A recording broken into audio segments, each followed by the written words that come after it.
Where? Yeah, my setup is hella ghetto, but fuck it, it works. Word. That's all that matters. But fuck it.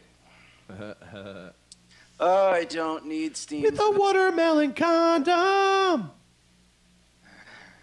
It's a watermelon condom. Tell her I'm dreaming because she'll find this funny. A watermelon condom. It's a watermelon flavored condom, Carl. It's not a watermelon condom. It's not an actual watermelon condom. Just stick your dick in this. It's like childbirth, but in reverse. I'm sure there's a website. Oh, yeah. You're listening to Season 5 of That's Life, the comedy podcast designed with your laughter in mind. So sit back, relax, and prepare to be entertained. That's life. And we're back.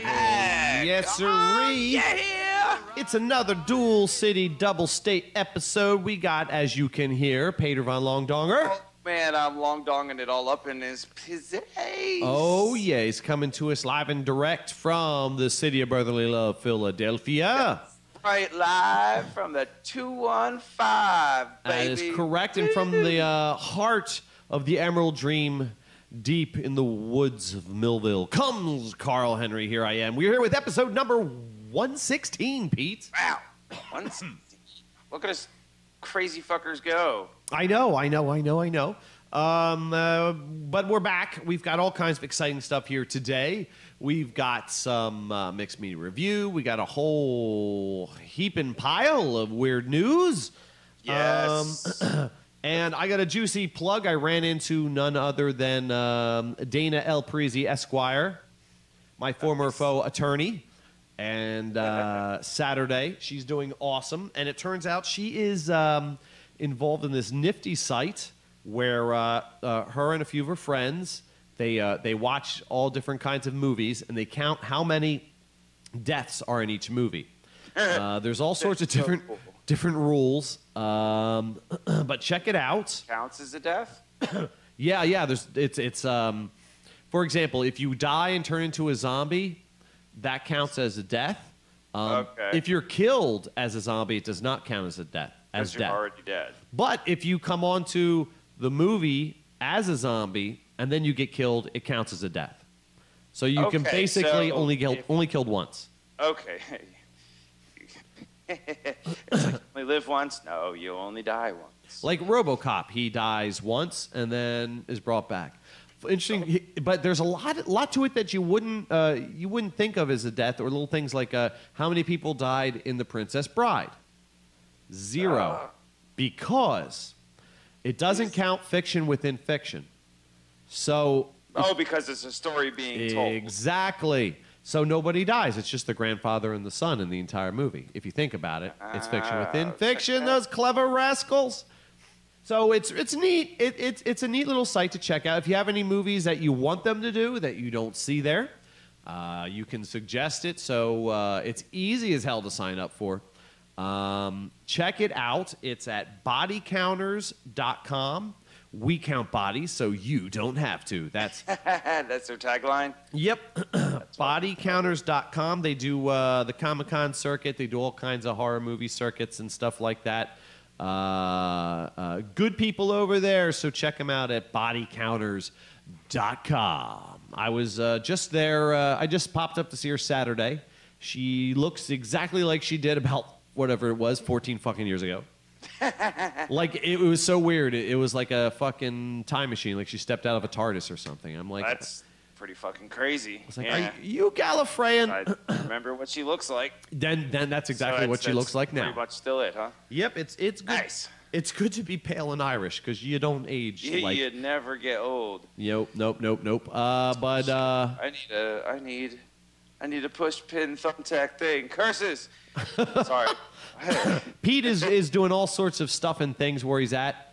Right now, I'm like doing 18 screening. projects at once, but I want to like sort of half-assedly share this with everybody, and we'll be doing so shortly. Not that you can hear me, since this is like a pre-recorded thing for the moment. I'm glad that the camera is off, because right now I'm like kind of itching my nuts, and they are all up in the camera. Oh, so there you go, listeners. That's good.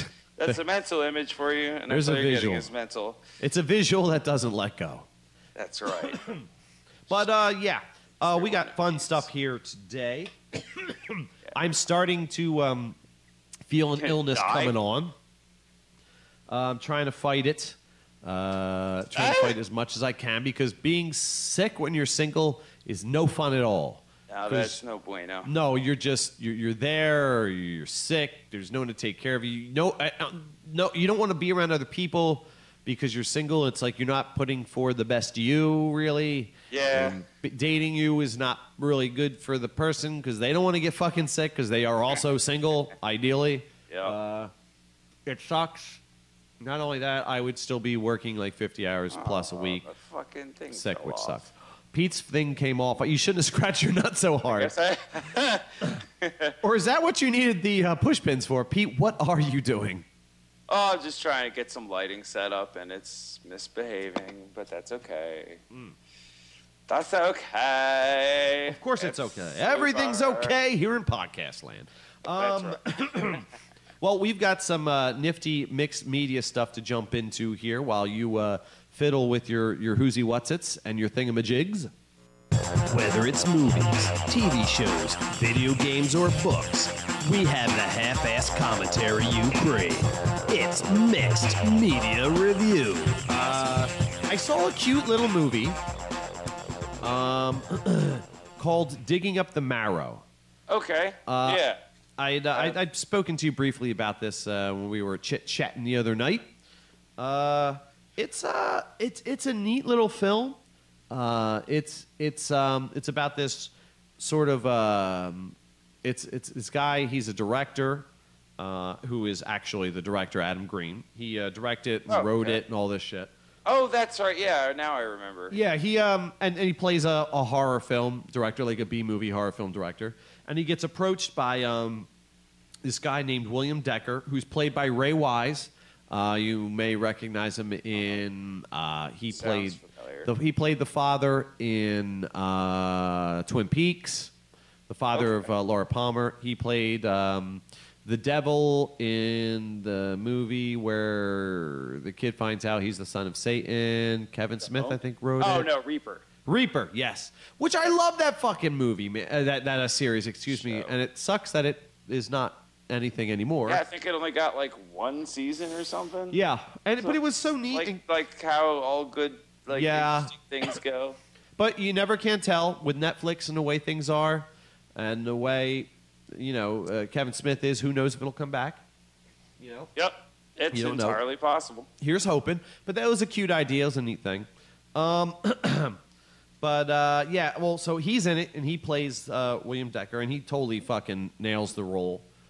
You just love. I love watching that actor work.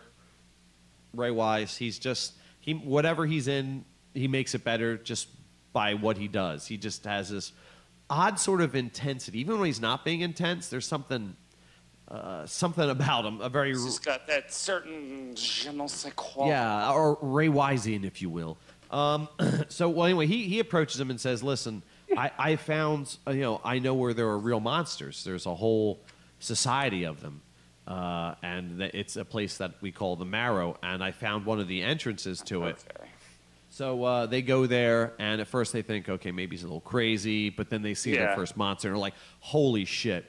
And snap, and things, monsters. Yes, and things start to sort of spiral out of control from there. The monsters aren't like your typical monsters at all. I don't want to, I can't really describe it without being spoilery. Yeah, and when you see it, you're just going to be, it's just weird. The whole idea behind it is odd.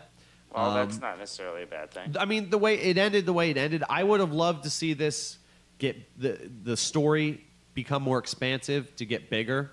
Okay. I would like to have seen it as a proper film with the found footage stuff sort of mixed into it a little bit, rather than almost being most of it done with him making a documentary about a documentary. I mean, it was all right the way he did it, because I mean, it's better than it being all found footage to have it be a documentary about a documentary. Yeah. I'm not a fan of that whole found footage style anyway, just because it's mostly shaky cam, and that fucking blows, honestly. Yeah, it's not my cup of tea either, but it was done effectively in this. I would love to have seen the story become more expansive. I would love to have seen it, the story become bigger. But for what it is, it's not too long of a movie. It's worth checking out. It's really not that bad. If you're if you're playing a video game or something and you want to sort of watch a movie while you're playing a video game, or if you're just chilling, it's totally worth checking out. It's a good background. Yeah, it's not on Netflix. It's not on Netflix. Okay. I could only find it on Amazon Movies or Prime or where the fuck it is, where you can rent the movie. But rent it for like $3.99. It's worth it. It's worth checking out. Next up on Netflix, there's a series called Marco Polo, which I've heard of this. Yes, originally Showtime was going to pick this up, and then Showtime was like, "We can't go to China, so we don't want to do this now." But it's going to be too expensive type of thing. Well, I mean, what it's about and the way they put it together is kind of risky. Okay. It's not like Da Vinci, which I enjoyed Da Vinci, but it's not. It kind of the way they sort of played off advertising it. You think it's going to be like that, but it's not really at all. Okay. It kind of has a Deadwood feel almost to it because it's a story that evolves slowly over time, and a lot of things happen that you aren't expecting, and you start to really enjoy the characters on the just from the virtue of the different characters who are in it and the virtue of their performance. And you just like I would just watch them just hang out and do whatever they did in the Mongol Empire, and it was just neat to me. They try to be as historically accurate as they can while still have Marco Polo do cool shit, but legit. It's I didn't recognize a single fucking person, a single actor in this. They use a lot of I'll just say Oriental Asian actors. Do we say Asian now instead of Oriental? Yeah, I don't. I'm think old. We do Oriental anymore. Okay, I'm sure that's like a thing. Yes. Okay. So they use a lot of Asian actors, which makes it very authentic. Cool. And they do a terrific job. I like sometimes when you get no-name actors and actresses because they really knock it out of the park. Right. Yeah, they're trying extra hard because they want to make a name for their names. And like for example, I love Peter O'Toole. I love him in everything he's in. But when he's in Troy, I think that's Peter O'Toole. I don't think that's the king of Troy. Supposed to be. Yeah. I mean, I love Peter O'Toole. I love what he's in, but I think, hey, it's Peter O'Toole. You don't have it with this. A couple of the guys in its actors and actresses. There's Lorenzo Riquelme. He plays Marco Polo. Benedict Wong as Kublai Khan. Joan Chen as Chabi, Empress of the Yuan Dynasty. The story is Marco Polo goes with his father. He's kind of like the son that his father never really paid much attention to and just brought him along. He goes with his father's uncle. His uncle doesn't like him at all. And they're going on the Silk Road, and Marco Polo is kind of he's very Luke Skywalker-ish. Like the whitey kind of way? Not really, just so inexperienced. And so helpless and borderline useless. Chicken McNooblet. Yeah, but very bright. Like he has a thing for languages. Strong with him. Well, yeah, but instead of force, stick in intellect and just an ear for languages. So they get brought into the court of Crimson King of fucking Genghis Khan, and then he says, hey, I'll leave my son with you. He's a hostage for you, and to Genghis Khan. One thing about the Mongols is, they offered anybody a place. It was kind of a meritocracy. In a way.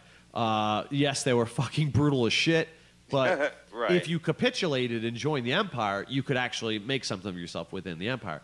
So Genghis is just interested in the West. He's interested in the Pope. He's interested in all that. So he goes, yeah, leave your son with me. So you get to see him developing in the court. Now, the first two episodes, a lot of the critics sort of pan this But the ones that stuck through it, the first 2 episodes really lays the foundation for the overall story. Okay. So you just now that it's on Netflix, the whole first season, if you binge watch it, it's not a big deal. You know what I mean? But if you're like waiting episode after episode to come out, you might be like, I'm going to pass on this. Dudes, just sit back through the first 2 episodes. They're not bad. It just doesn't really pop until it gets into the 3rd episode. It takes a lot of risks. It tackles a lot of different issues at the time. A lot of the issues it tackles are kind of allegories, but it's done in a clever way for things that are happening now. And it tells the story that a lot of people in the West don't know about southern China and Genghis Khan. And there's this one main city he wants to get through, and it shows the pros and the cons of Chinese culture and Mongol culture. It's interesting. It's worth checking out. I actually dug it. I watched the whole season, Pete, and I'm eager for more. Nice. So that gets it gets 2 thumbs up, unabashed from Carl. Carl thumbs up. That's impressive. With the one small proviso, which is just stick through the first 2 episodes. All right. Well, that's pretty. I enjoyed them. Good Carl review right there. Yeah, I enjoyed them, but they might not be everybody's cup of tea. But it opens up really story-wise towards the end of the 2nd episode. Gotcha. And speaking of things that weren't good, Fantastic Four. Yeah, I was gonna go see that with Danielle the Awesome. Do you know what's weird? I actually tried to get her to see that with me too. Yeah, well, it's probably my fault why she didn't go. I mean, at least. No. She said she had like other shit to get. Yeah. She was real tired. She told me that you guys were trying to get together. Yeah. But we were originally going to go see that like 2 or 3 weeks ago or something like that. But yeah, because I think it was opening weekend when we were going to go see it. I don't know. All right, then I probably tried to get her the weekend after that. Yeah. Moral of the story, though, it's before we went, I saw the entire internet was like, "Don't do it. It's a trap. It's fucking awful." It scored worse on Rotten Tomatoes than like The Room or something like that. Like, really? The Room was terrible. It got mega mashed by the internet. I don't think it was worse than The Room, but there was some other movie that was like just like universal garbage that it scored lower than, like, from not just even from critics, but from like the general public. Gave it like a fucking 2 or something like that. Yeah, like, it wasn't.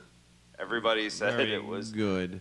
The basic synopsis for anybody who doesn't know: there's 4 young outsiders. They're college age, and they're weird enough to begin with. Well, they're all like young scientists. They're really smart scientists, and in college. Okay, to be honest, I really don't know a whole fuck of a lot about the Fantastic Four to begin with. Me either, but you don't need to. They were that young in the comics. No. They were older in the comics years, but you don't need to have seen the. Here's the good things about it. You don't need to have. You can know fuck all about the Fantastic Four to be able to understand what's happening in it. Well, that's good. That's a plus. The acting in it was okay.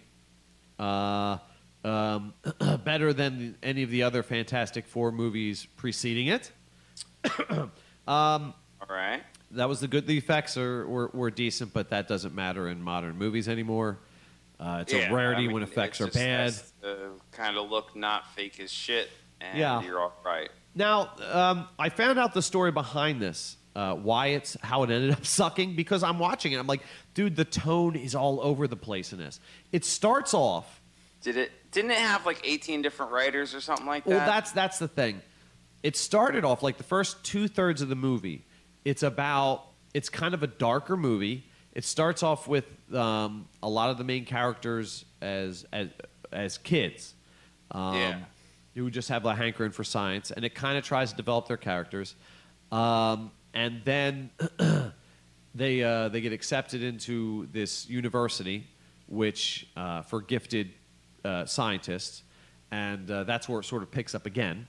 But it's very science based. It sort of covers the struggles of young college age scientists to be taken seriously, and then just the struggles of trying to get a project this funded and stuff like bizarre. Well, not necessarily funded, but just getting it successful and the pressures on them, and then having that taken away. Which happened with a lot of to the NASA scientists and engineers. They're like, okay, great, you figured out how we're going to go to the moon. Terrific. We're going to put a bunch of not dumb, but we're going to take a bunch of military rocket jocks and we're going to send them.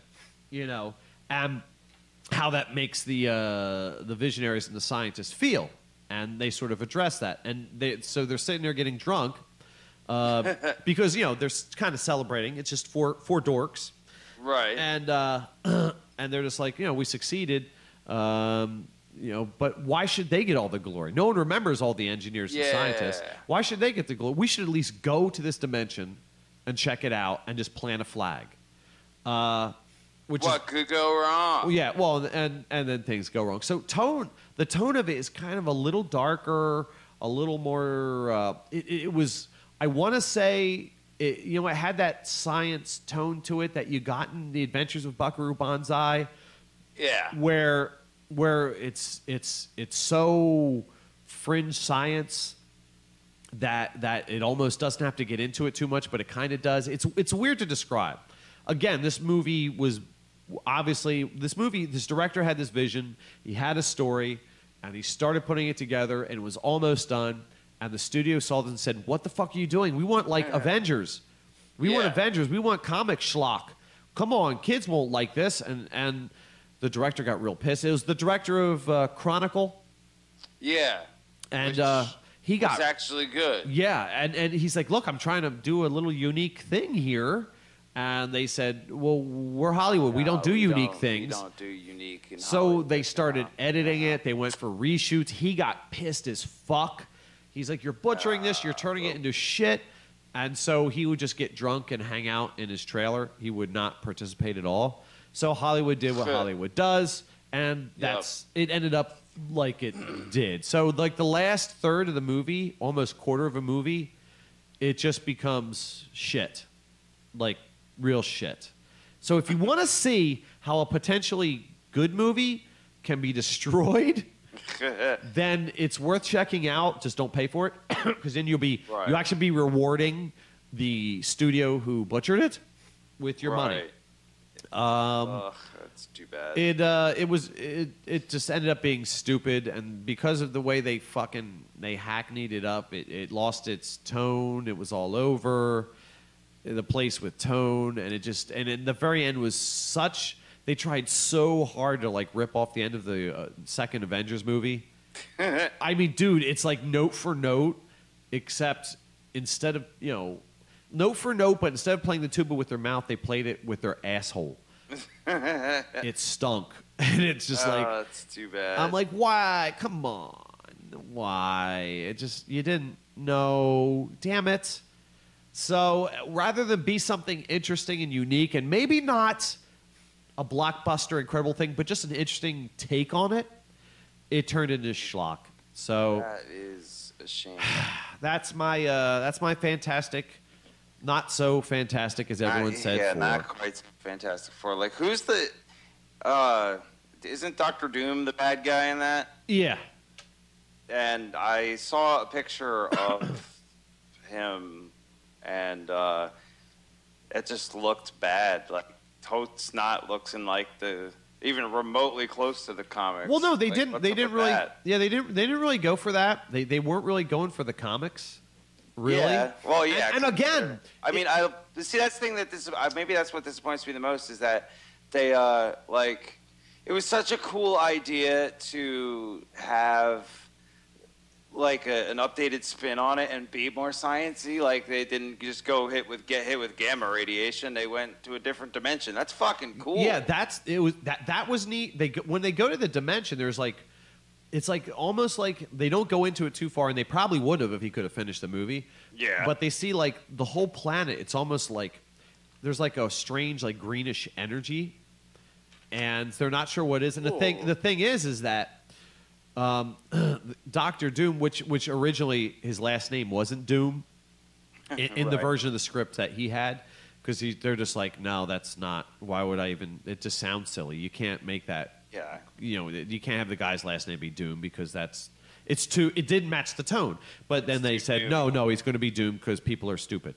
And Right. they won't know it's him. But the thing is that, Yeah, of course. I say spoilers, but the whole movie's been spoiled by the studio. But spoilers, The whole movie's dookie. they're trying to leave, and when they do, he ends up falling back into the ooze, into the strange, raw, fonts, lava-ish, greenish energy of this planet in the other dimension.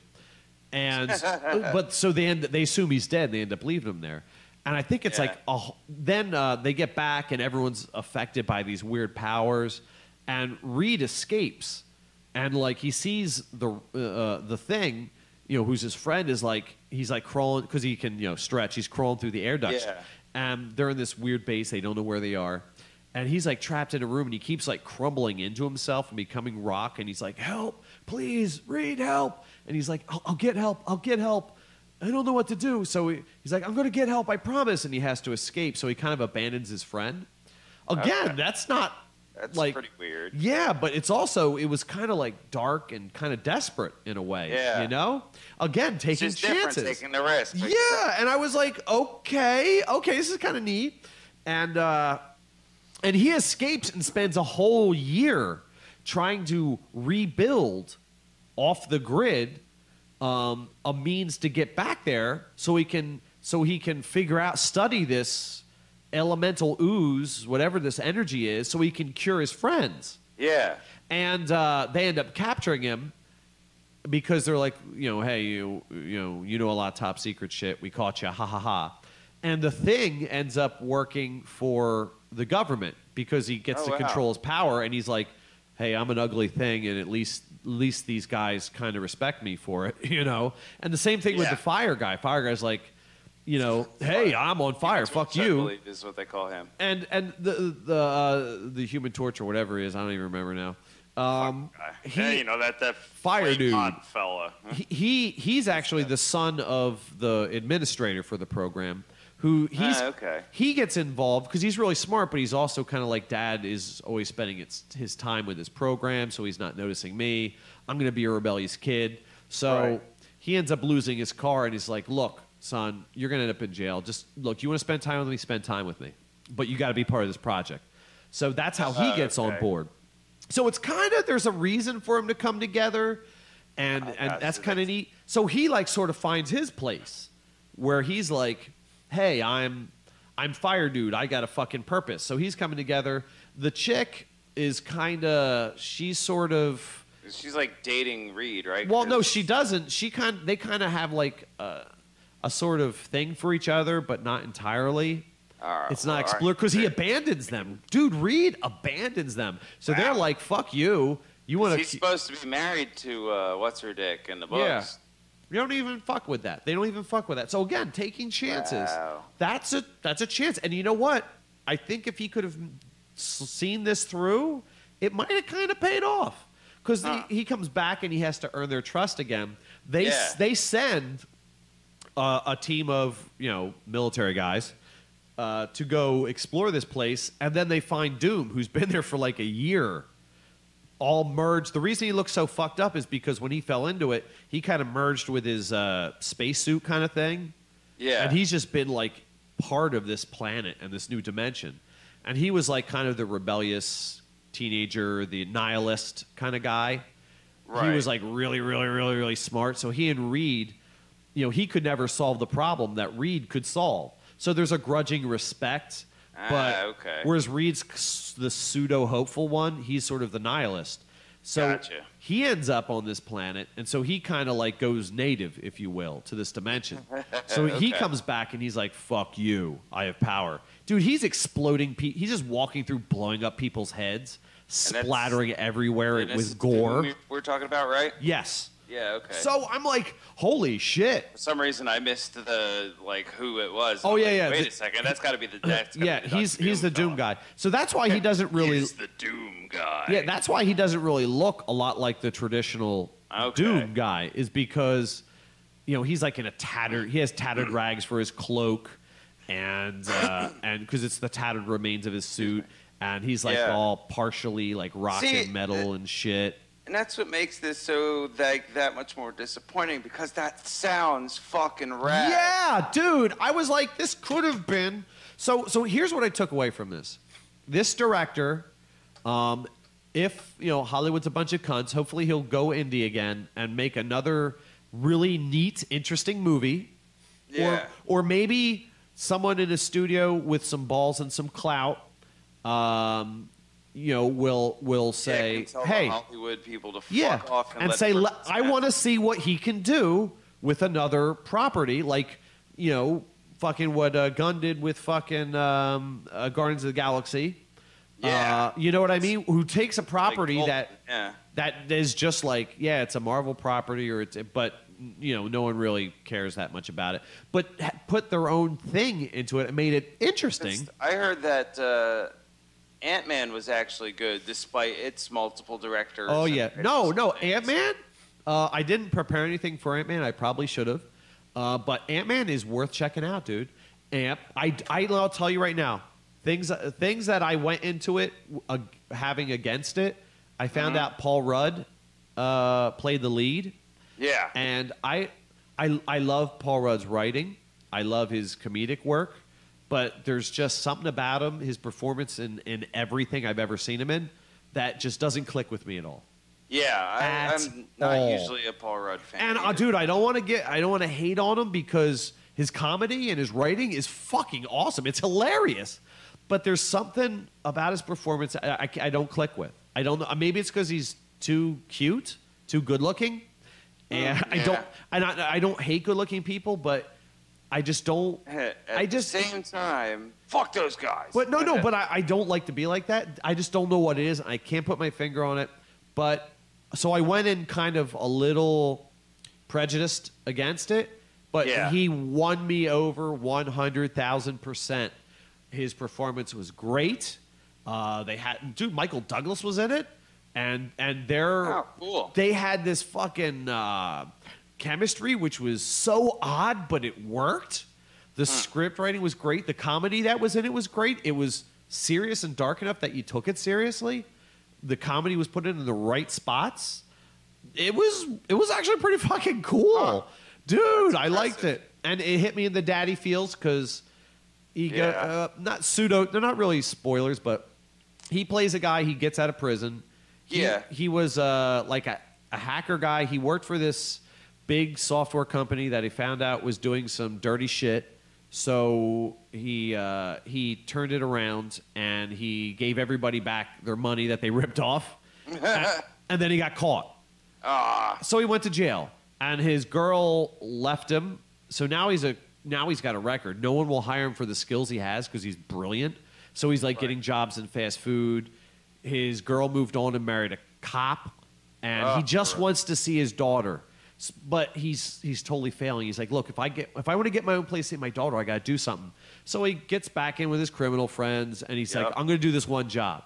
Breaks into Michael Douglas's place, and it turns out Michael Douglas sort of put the word out, hoping that he would be smart enough to break into his place. Because if he's smart enough to break into his place, he'd get the suit, figure it out. He could win, yeah. And then he'd be the guy he could use to, I'm not going to give away the rest, to do the thing. We'll put it that way. And it was a really good movie, man. It was a really neat movie. It was neat the way they used the becoming small thing and big thing. Yeah. I really liked it. I didn't have a... Maybe I'll go watch that after I... it's still in theaters right now. I'll try and steal a girl from the train on the way to 69th Street Station and go be like, not only do I come equipped with comedy, and don't worry, ladies and gentlemen, if this is successful, you'll see the video efforts of it up on our YouTube channel. Yeah. But I can get a movie too because I have a bunch of free movie passes. Oh Yeah, it was. I was pleasantly surprised by it, and I hear they're going to make another one. Oh, probably. I hope so. I'm pretty sure any Marvel property that does well, they will continue to make more of those Marvel properties. I hope so because Excuse me. it was really good. It was fucking cool. Well, good. Perfect tone. Perfect. Paul Rudd fucking knocked it out of the park. I mean, knocked it out of the park. I'm sold, dude. I'm fucking sold. Well done for everyone involved in that film, dude. Good deal, man. That's fucking.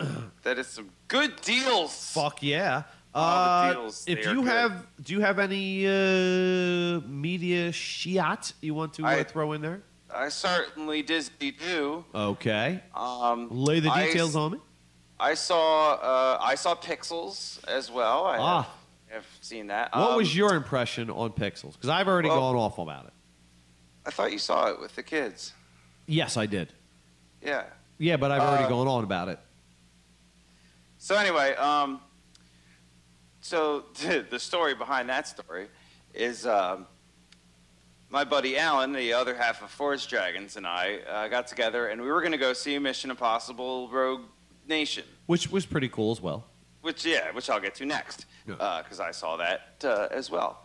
But this is the first time I went to my dad's new movie theater, which I'll throw out the plug. It is the Studio Movie Grill up in Upper Darby, Pennsylvania. So if you're in the area looking for a kick-ass place to go see a movie, I definitely recommend going there because it is dinner and a movie in one sitting, and it is freaking awesome. Yeah, that sounds It's a great wonderful experience.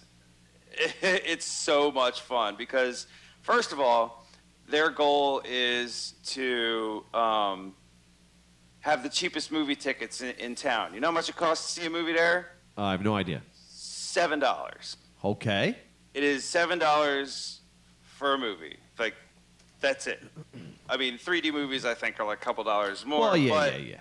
It's $7. That's not a matinee price. That's just what the ticket costs. That's pretty sweet. Which is amazeballs compared to anywhere else. But I mean, that's because they get their money through the food and drink. Yes. Now, I don't mean like popcorn and nachos. I heard mean, like, it's grill. The word grill was involved in the name of the place, so I'm excited already. Yeah. So you go in to the like you walk in and there's like some lovely people at this counter thing, but instead of how like a normal movie theater you go to and it's like this big raised counter and stuff, it's like 3 or 4 lovely young ladies with these giant touchscreen tablet things, and they bring up the movie and the time, and then there's a giant chart of the seats, and you pick your seats. That is so you cool. Pick where you want to sit because you're also picking basically your table where you want to eat, and they have like automatic recommended best seats that are available. But you can choose anywhere you want, and so that you get your tickets, which are like more like the little slips you get at a deli or like Wawa. For those of you who know what a Wawa is listening, Jersey and then represent. You go from there to like kind of go around, and behind the ticket booth is a bar. That's so hot. Full, amazingly, like it looks fantastic. Like the presentation is great. So you go around, there's like a couple tables, like a bench, and just a whole bar that if you get to your movie early, you can hang out, have a couple drinks, or if you want to have a couple drinks after your movie, you got a whole bar right there. That is so and awesome. then you go up to the podium, and the people there will be like, oh, okay, you know, your theater such and such. You either take the elevator, there's some stairs, and here are your menus. And then you go upstairs, and they direct you to your seats. They bring, like, someone, hostess or host brings you right to your seats, hooks you up with the, you know, like takes a drink order, and they have this fucking, like, little, they're basically iPods, or iPod Touches or whatever the fuck they are now. Yeah. But they do all the ordering and shit right there. So there's none of this none of the waiters or waitresses write anything down. They don't do that. Oh, I can just remember what you ordered bullshit. Yeah. They type it all right into this thing. It zaps it right to the kitchen with your seat and it's what seat you're in.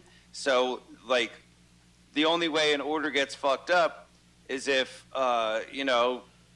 is if your waiter is a complete retard and pushes types the it in wrong wrong. button. Yeah, but that's they make that so next to impossible. It's really good. So therefore, the service is pretty good. They've really done worked all the bugs out. A lot of they worked a lot of research went into this to make sure it works well. So there's that, and they, you sit down and at first I thought that it would be the setup would be actual restaurant tables, except that it would be set up like a play. You know how the one side of the table is always open so the audience can see. I thought it'd be set up like that, but it's actually these really comfy big ass movie theater type chairs with a swinging table that you can move out and move in to yourself. But there's tons of space and cup holders and the seats recline and it's amazingly comfortable and there's a ton of space in front of you so that because the waiters and waitresses need to walk by to drop off your food and everything, but that means there's no kids kicking the back of your seat and there's no assholes in your way in front of you because there's a ton of space. So there's that, and they bring your food right out to you, and the foods come in these let's say you order a burger and fries or something. Well, it's not on a plate. It comes in a square type bowl thing, so that way you're not knocking shit over. Yeah. They thought of everything, and on top of that, the food is great. Holy it's shit! So good. It's higher quality. It's an Applebee's type of menu. Yeah. Burgers and fries. But steakhouse but quality. It's better quality. Okay. Yeah. So food's better quality, and it's priced to match. So but whatever, you're going out. You pay for what you get for it. Yeah, you figure on a date night, dinner a dinner and a movie for two is going to cost you about $50, and that's including the movie ticket. Yeah. At most places, that's what you would just pay for dinner. On a kind of a shitty place. Yeah, and then it'll be $30 or $40 for the movie and drinks and candy and popcorn or whatever. Right, exactly. But here it's all boom. You get everything, and you want a beer in the movie, they bring you beer in the movie. Why won't they make those here? You want a mixed drink, they bring it right out to you. And the best part is if you pay cash, they bring you your check an hour before the movie's done. But if you pay with your card, it's all taken care of. They do that right at the start, and you basically have a tab, so you just order whatever. And if you need a server or something, there's a little button you push on the tray table thingy. Yeah. And it lights up, but it's red, so it's pretty much the stationary version of them little coaster things they give you at a busy restaurant, Yeah. So it's like that, and then it lights up a thing in the back of the place, so they know to come check you out. Go to table whatever for. Right, and so there's that, and it's fucking great, and it's such a good experience. I can't say enough good about it. Of course, the negatives are it's an Upper Darby. That sucks. It near 69th Street Station, so it's kind of ghetto area, and some of the employees are a little on the kind of crappy ghetto side. But fortunately for my dad, being upper management, is that when I go and I have crappy servers, I can tell him who they are, and he replaces them with better ones. It's kind of funny. I pretty much am a secret shopper type person. Oh, that's awesome. And the perks are I get free fucking movies. That's super awesome. Unfortunately, I don't get free food because they stopped, for whatever reason, they stopped giving employees comping? They stopped comping them on weekends. Yeah. Like during the week, if I go during the week, I could eat, drink, watch movies, whatever, no problem. Yeah. But fucking work, and I'm a second shifter, so that'll ever happen. Yeah. Oh yeah. Although I might go on my birthday, considering we get paid day off for our birthday at my job. We get paid Instead of 12s, like they do at your job. But that was a really long roundabout way of getting to my Pixels review. Oh, yes. So, wait, plug the name again. Yes, this is the Studio Movie Grill. Studio Movie Grill in Upper Darby. Right. And it is, for the tri-state area, the closest thing. Like, if you live in Jersey, that's the closest thing like that to you. The next one. Well, if he ever wants to open another one, and he's like, "Hey, where can we open it?" Say Millville. They're talking about opening another one. I think like Cherry Hill or something like that. So. Well, it's getting closer. Yeah, they are talking about opening more. There's not a ton of them in existence, but there's enough, and they make butt fuck tons of money because it's fucking awesome. Anyway, yeah. So Pixels. I pretty much agree with what we talked about last time we talked about this movie. Adam Sandler's performance was amazingly phoned in. Yes. It was so just... It's almost like he was mad that he was in his own movie. Yeah, because like I could tell, I mean, the character he's playing is like a rundown... just kind of tired of life guy with no skills. And I took that into account. Like, okay. Yeah, exactly. Like I get that, but he just oh man, it's beyond it was that. Bad. No, it's totally beyond that because it doesn't change the whole time. No, even after he starts becoming the hero, he's still just like, hey, I made a funny quip in the White House because you guys need me. I'm gonna go drink some scotch in my trailer, whatever. Yeah, dude, it was like, so not even phoned in. It was like written on a bar napkin to end. Pretty much. Now, Peter Dinklage, on the other hand, was the best part of that movie. He was fucking hilarious. I loved his character. Start to finish. He was great. Oh yeah, I liked all the supporting cast. They supporting had, cast was even really good. What's his name? Paul Blart, Mall Cop, Kevin James. I didn't like how they went the easy route with him. That had him like making cake and eating cake and putting frosting on his face. Look, he's a fat guy. I didn't like that because he's actually a funny guy. Yeah, and I think it didn't make sense because he's the president. I thought that was they went for the whole easy concept was goofy as shit. Yeah, anyway, it felt really bad the way they shoehorned it in. And I would like to have seen, but even him, he did a great job in it. It's just he was fun to watch in it, but I mean the whole premise of his character was dumb as hell. No way. I mean, even though we're probably gonna, even though the current political situation with our fucking cartoon characters running for office in real life, Oh, they're all fucking ludicrous. Actually, now that I think of it, maybe that Kevin James would be a better option. Let's just put Kevin James in. What do you think? Someone wrote in D's nuts, and and it's gotten enough votes that it's being polled. It's in polls and shit. That's fucking dude. Awesome. Wouldn't it be hilarious? Wouldn't it be the ultimate? Okay, can we pack in this? Can we pack it in now? Can we be done with the USA now? Because these nuts have been. Awesome. I think the public have spoken, and they're saying, "Who do you want in charge?" These nuts. I mean, it's a clear and present message, sir. But I don't want to get into that. But Pixels. Anyway, so Pixels. The review really hasn't changed. It had its fun moments. Adam Sandler sucked ass in it.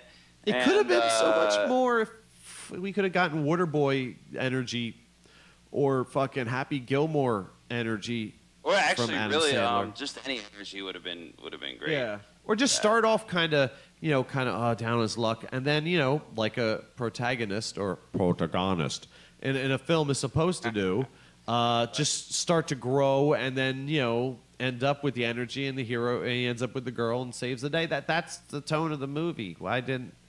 I don't know. I don't know. But On the good movie side of things, I did get to see Mission Impossible Rogue Nation. Yes.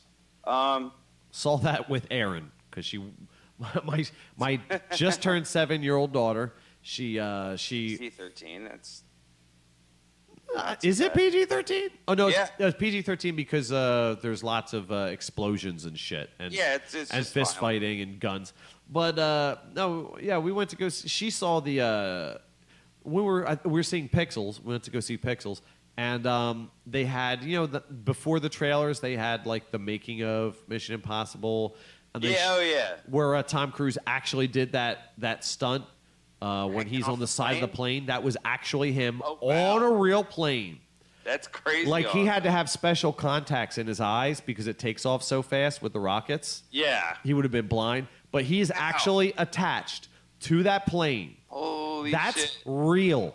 That's nuts. I did not know that. Because they said, "Do you want to do a green screen?" He said, "No, I want to do." Well, we could get a stuntman. He said, "I want to do it," because he's Tom Cruise. And he's kind of nutty. He's fucking in batshit But crazy. dude, my 7-year-old was impressed. She's like, I want to see that. So we sold on the virtue of that. And no, you know what? It really there wasn't like because I looked it up online to make sure there was no like sex or anything like that or shit that was too much. No, it was pretty cool. I liked it. Nice. What'd you think? That's pretty good. What'd you think? I loved it. Well, all right, love is a strong term for that. But I thought it was really good. Yeah. I think As far as the Mission Impossible movies go. Yeah, it was like it definitely had its silly moments. Yeah, but that's what you get in I them. thought Alec Baldwin was awesome. And, Yeah. like doing his sleazy CIA agent guy thing. But it was a lot of fun. Yeah. I would say it was like a fun summer action movie. Not definitely not going to win any awards or anything like that, but it was a lot of fun. Yeah, you can tell the people making it had fun making it. Yeah, they had a good time. Everybody had a good time acting in it. You know, it was serious enough that you could take it seriously, but fun enough that you could actually have. You know, it's kind of like a James Bond film that has fun. Yeah, it's a fun James Bond film. I was gonna say since the Bond films have taken a very dark turn. Shit, they're dark as fucking hell. The last one was like fuck. This is definitely the more lighthearted version of all that. And I'm getting my ass handed to me by a fucking priest. That's what I get for playing a rogue. It also didn't help that, all right, everyone, this is a brief aside. It didn't help that I started with a bunch of 5-cost cards in my hand.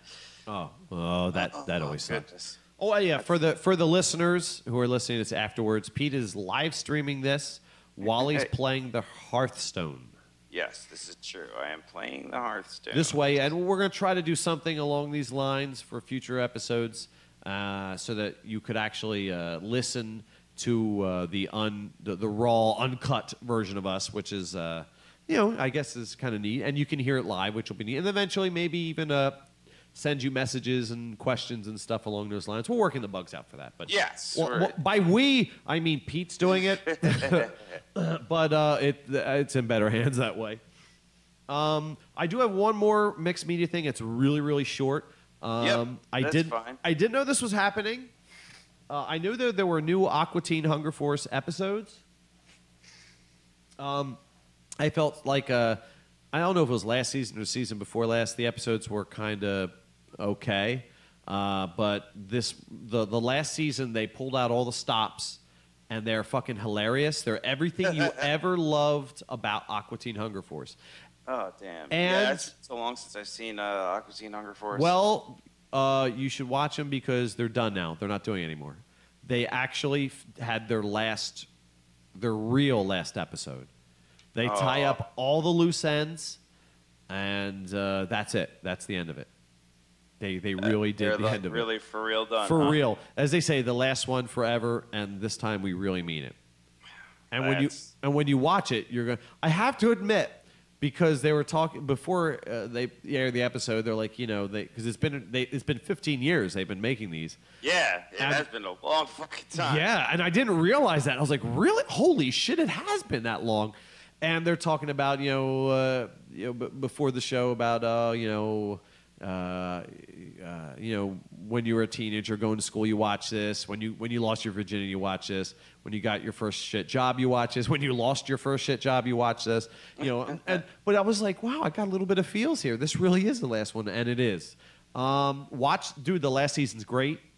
It's everything. It's perfect. Every episode's perfect. Every joke works. The timing, nice. The editing, everything you loved about that made it so beloved to the people who enjoy it. It's there. So it's a way to go out with a bang, guys. 2 thumbs up for that. It was great. And that I swear is my last mixed media thing. But Pete, we do have. I just kind of sorry, just real quick on the mixed media thing. Oh yeah, go ahead. I liked Mission Impossible. I just kind of feel bad that I don't have more really to say about it. It has been a while, but it honestly wasn't super memorable. As part of my review. You know what I mean? Nothing really oh wow, he hung off a plane and they did some cool shit, but it's just a cool Mission Impossible cool film. Fun movie. Yeah. Yeah, and that's cool. I mean, that's cool. That's fine. I mean, not every movie. I mean, it is exactly what it is, and they always put out cool Mission Impossible movies, and there's something to be said for that. That's true. I mean, I don't always have to go to a movie theater. I'm a movie cunt. Yeah, you are. I'm a big one. But if something its tone is good, and you can tell they enjoyed making it, and it is what it is, yeah, dude, I got no problems with it. I don't like being cunty. It's just some movies are so bad. They make me that way, Pete. It's a natural reaction to some things. Yeah, I can't because... I know. It's true. Damn it. We do that. That's right. I'm sorry. Anyway,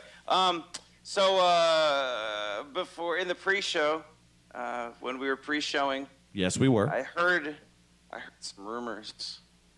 I heard some rumors that we might have some fan favorites coming up here. Some definitely some Pete favorites. Here comes. It's some of that. Weird news. That was so creepy and weird. I can't even add anything to that. So yeah, ladies and gentlemen, while Pete mops up, how about to myself? How about? That's already looked real creepy on camera. How about some some weird news. Ugh. Whether it's people eating Pete on eggs in China or a woman who discovers her second vagina, straight from the internet, it's Weird News! Yes, that's right, Weird News, some of which is brought to you by way of Chuck Shepard's newsofweird.com, some from The Smoking Gun, The Raw Story, Huffington Post, and some from random sorted APR news sources scattered throughout the interwebs, and there are three from our avid listeners.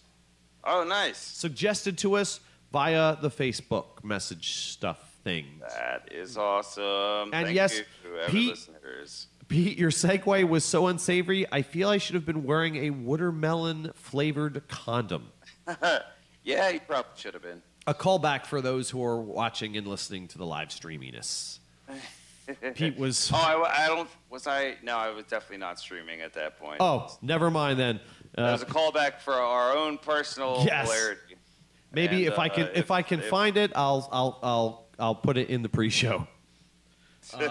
We were talking about condoms and flavored condoms and how incredibly gross that is. The worst. But they will prevent you from live streaming it to a girl, so I guess they have that going for them. But or a dude. Pete, It'll keep your stream out of everywhere. So you don't make your life stream fired from your creation canon. So gross. Yes. The first one's called Bag Your Own Meat. How apropos. Yeah, completely unplanned, ladies and gentlemen. We're good at this. Oh yeah, this ain't our first podcast, Dan. August 12th. A South Carolina man arrested yesterday for shoplifting ribeye steaks from a Food Lion smuggled meat out of the store in his colostomy bag. Oh, gross. According to a police interview with the suspect's girlfriend. Wow. You have a girlfriend and a colostomy bag? Sir, I salute you. That's, that's pretty goddamn impressive. And you took her out on a date to smuggle meat in your colostomy bag. Somehow meth had to be involved. I believe drugs were involved, yes. Police were called Tuesday afternoon to the Food Lion after employees reported that, quote, an older white male stole $75 worth of ribeye steaks, a considerable amount of meat. That's a lot of meat. Yes. There, son. It must have been, we're going to need a bigger bag. The worker said that the man drove away from the Roebuck store in a green Nissan, the license plate for which they copied down. Spartanburg County Sheriff's Officer sorry, I got meat in my mouth. Spartanburg County Sheriff's Office deputies traced the car back to David Samuel Hoyt, age 55, who they found at the residence of Angela Woody, who lives on Shaw Road down from the Church of God. Ah, yes. Good Way old down. Angela Woody. Definitely south of heaven. During questioning, Hoyt initially denied stealing the steaks, but later made a verbal confession to the theft, saying that he put the meat in bags. He bagged his meat. He bagged his own meat and walked out of the Food Lion. Woody, Hoyt's 47-year-old girlfriend, offered a police lieutenant further details about her boyfriend's steak heist. And I quote, Mrs. Woody confirmed that Mr. Hoyt had taken meat from Food Lion by putting it in his colostomy bag. A deputy noted. Thankfully, additional details about that means of conveyance were not were not mentioned by the investigators. Well, that's good because it's fucking gross. Yes, Hoyt was arrested for shoplifting and booked into the county jail on the misdemeanor charge. He remains locked up on a $2,130 bail. The police report does not reveal the whereabouts or ultimate disposition of the stolen steaks. That's probably pretty good. Well, the disposition, I imagine, is pretty shit. Thank you, Pete. How are you going to eat those? How do you eat the steaks? Yeah, how can you have any pudding if you don't eat your shit meat? Well, he put his pudding and his meat in the same bag, Pete. You don't put your pudding and your meat in the same bag. He's putting the pudding. Yeah, that was in the new remix of Another Brick in the Wall Part 2. So fucking gross. Yeah, hold on, I gotta light a cigar to get the shitty. Yeah, I need to brush my brain with some toothpaste. That's nasty. Just don't steal the toothpaste in your colostomy bag. This next one. All the places I'm putting meat, it's definitely not in a colostomy bag. Yeah. Although I have to put it this way, it's better at least that it was his colostomy bag and not like his girlfriend's colostomy bag that he was putting it in. Is it, Pete? Is it though? Is it really better? I will ask you to expound on that, sir. Our listeners have got to be wondering. just because, But then I guess that also brings up the question of, like, how do you put it in your food hole after it's been in your shit bag? Who was putting it in the bag? Like, was he just doing it all on himself? Because, the girlfriend was there. Was she helping out? Like, was she colostomy bagging up her own goods or whatever? Like, and who's going to eat it? And I mean, yeah. Why? Just all the questions. It's like an ever-blooming flower. How could you ugly grill away knowing you couldn't grill it? Some shit you can't grill. It's poopy poop. You can't get the colostomy flavor. It's just poopy. Colostomy steaks. Poopy pooped it. It's bad news. It's not good. Oh, so gnarly. But this next one is called Cecil Speaks. The distress across the Western world. Sorry. From food lions to actual lions. The distress across the Western world in July over the big game killing of Cecil the lion in Zimbabwe was apparently misdirected, according to veteran animal communicator Karen Anderson of Elk, Washington, who told Facebook and internet visitors that Cecil and she had discussed his demise and that he was over it. Oh, good. So she doesn't even communicate with the live animals. No. She's a Pete. ghost whisperer. Oh, dude, you can't speak to living. Pete, get your head out of the clouds, man. You can only speak to dead animals, Pete. I'm sorry. I don't know what I was thinking. Pete, this ladies is a and serious gentlemen. news. She's a serious dead animal communicator. We don't have time for your flights of fancy. Your flights of fancy, Pete. This is serious news here. Also, Cecil apparently speaks in formal, graceful English, as Anderson quoted him.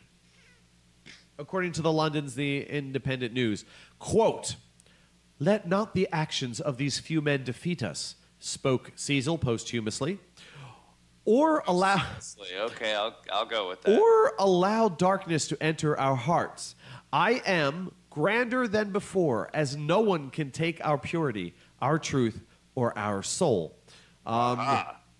Anderson's usual fee to speak with deceased pets is $75 for 15 minutes, but she did not disclose whether she had a client for Cecil's tab. That's from The Independent in the UK from 7/31/2015. So everybody, it's okay. Cecil has spoken. Not in Zimbabwean, in African, but in perfect English. So there you go, Pete. And he spoke posthumously. So, Yep. again, this is a serious news story. Well, I mean, here's my next question. Can it really be posthumously if it's a lion and not a humus? Like, Yes, I actually looked that up. Ah. Posthumous just means humus. Yeah. Humor. But, yeah. So, yeah. Yeah, Pete. Again, Pete, this is and serious. it's posthumous. Yeah. This is serious business. Oh, yeah. It is Pete. the most serial of business. Pete, get your head out of the clouds, man. When she charged $75, don't go all Peter Pan with this, Pete. This is serious. That's true. She wouldn't charge $75 For bucks if 15 it was minutes, some Pete. Bullshit. You're right. Imagine how expensive this is for her. What's her overhead, Pete, for this? It's got to be. First, she has to I don't know bribe what him. I was thinking. I'm sorry. It's okay. Also, my next question is: so I'm playing an event against the Mage with Mad Scientists, and if those of you who don't know this game, a Mad Scientist is a card that when it dies, it puts a secret from your deck into play for free. Well, she just has 2 on the field. 1 died, and there's no secrets. Like, why are you running those if there's no secrets in your deck? What the fuck kind of... I mean, I'll take it, because clearly this person's an idiot, but... Yes. What the fuck? Maybe her secret is she smuggled some steaks out of a Food Lion. For Cecil the lion. Or a Snoop Lion. Or Snoop Lion. No, he changed his name back to Snoop Dogg, I hear. Oh, that's right. I forgot. Yeah, again, Pete. Come on. This is serious business. I'm so... just Serious news. APR, Well, Pete. I get sometimes when I just fall out the groove, and It's okay, Pete. It's taken Pete Stella a little while to get her groove back. It's not a problem. This is a comedy show, Pete, so they'll indulge us our flights of fancy. Okay, that's good. But Pete, That's speaking good. of So, fine. speaking of Pete and Pete's favorite part of the whole thing. Oh yeah. It's our dumbass criminals, Pete. Oh yeah, I could hardly wait. Okay. The This dumbass criminals jingle. with a mini segment inside the mini segment. The story's called Dumbass Criminal Cops. Oh, even better. Oh, yeah. In May, 3 Santa Ana, California police officers who had just raided the unlicensed Sky High Holistic Medical Marijuana Dispensary were caught on the facility's surveillance video eating supposedly seized cannabis-infused chocolate bars, and an internal affairs investigation was opened. However, in August, the Orange County Register reported that the police went to court to have the video suppressed.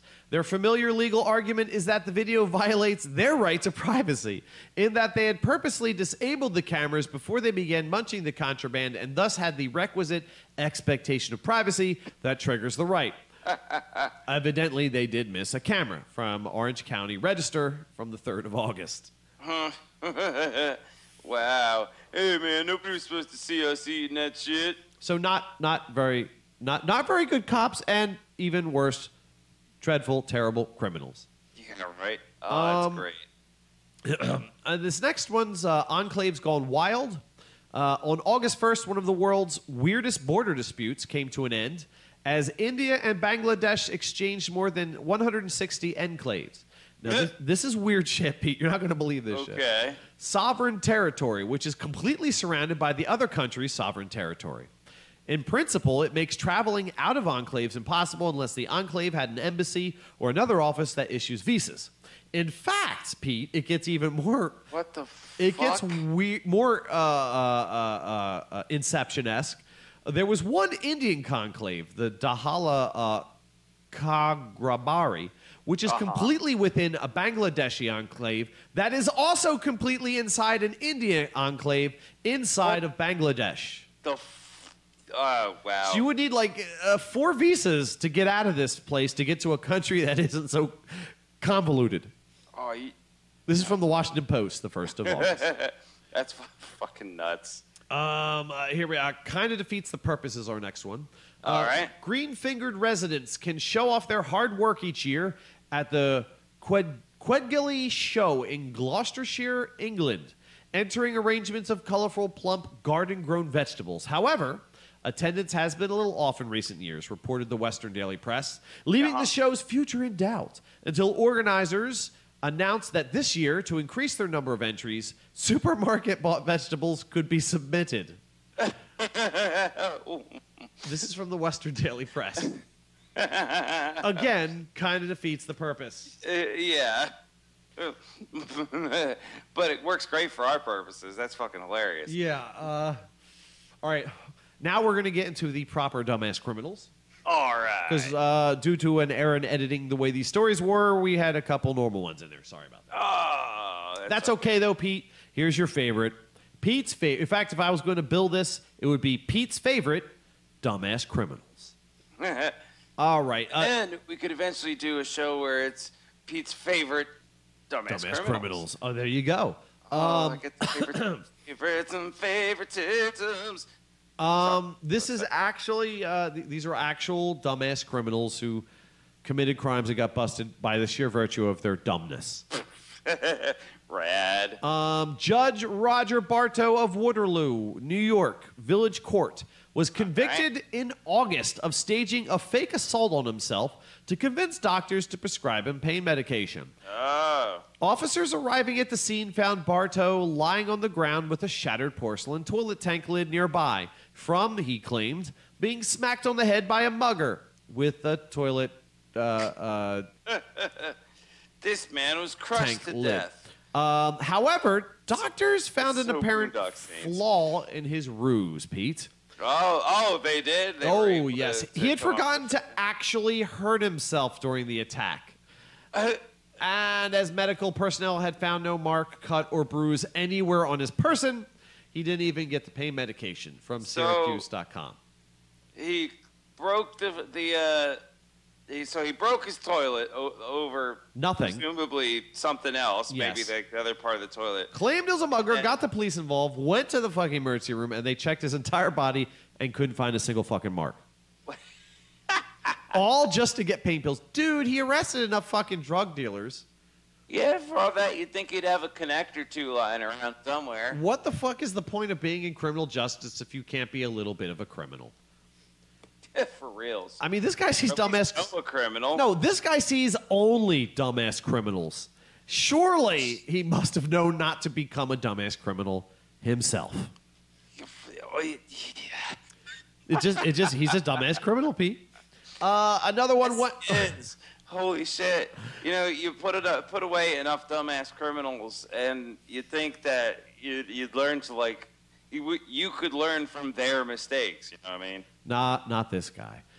They didn't, so why should he? Right? When 2 men who had been drinking in the apartment of Brandon Thomas, age 30, in Conyers, Georgia, on July 23rd, wanted to leave, Mr. Thomas objected. If y'all are going to drink my alcohol, y'all are going to play my game, he said, announcing that his game was Russian roulette. Minutes later, after spinning the revolver cylinder, Mr. Thomas went first, since it's his game, and lost the game. Oh, wow. Wait, can I guess? did he have all 6 chambers loaded? They didn't say. Because that'd have been like fucking icing on that cake. But to be fair, they all played the game. He lost, and they got to go. In the worst way possible. Well, I guess not the worst way possible because he went first. Yeah, I mean, that's a good way of getting out of playing the game, too. If, the guy whose game it is just loses right out the gate. Loses everything. 3 days later, on July 26th. He rose from the dead, and it's Jesus. In rural Bell County, no, not the same guy, Kentucky. Shit. John Brock, age 60, asked the Lord once again to satisfy his righteousness by allowing him to safely handle a rattlesnake during services at Mossy Simpson Pentecostal Church, which is kind of against the law. However, exemplary Mr. Brock's faith had been previously. On that day, apparently it was found wanting, and he died of many rattlesnake bites from the Roxdale News. This next one, I had to give... That one deserves it, then. I had to give this one a title, Pete. It's called Bring Me a Shrubbery. Wallaceburg, age 81, was charged with public indecency in Stratford, Connecticut in July. That kind of shrubbery, not cool. After a neighbor showed police a video he had made of Berg naked and, according to an Associated Press report, performing a sex act with some shrubbery. Oh. Well, that's fucking weird. That is... I guess it's better than hiding fucking steak in your colostomy bag. Yeah. Somehow, fornication with a shrubbery is better than... No, you got to say it right. With a shrubbery. Dramatic organ. Yeah, he was the knight who... I don't have any of those queued up. He was the knight who said, Knight who said, over and over and over. Age 81, I guess he was like, fuck it. Fuck you. Literally. I'm going to live the last year of my life doing what I enjoy. Fuck it. I'm going to put my dick in this shrubbery. I'm going to get me some evergreen, bitches. Matthew Smith. Get off my lawn. I come on it. Ew. Get off my lawn. I'm going to get off on your shrubbery. Yeah, Matthew Smith, but not the Doctor Who Matthew the one Smith. you like, right? Age 36, arrested in Greendale, Indiana in July after he drew attention with a long restroom session at a Shell station.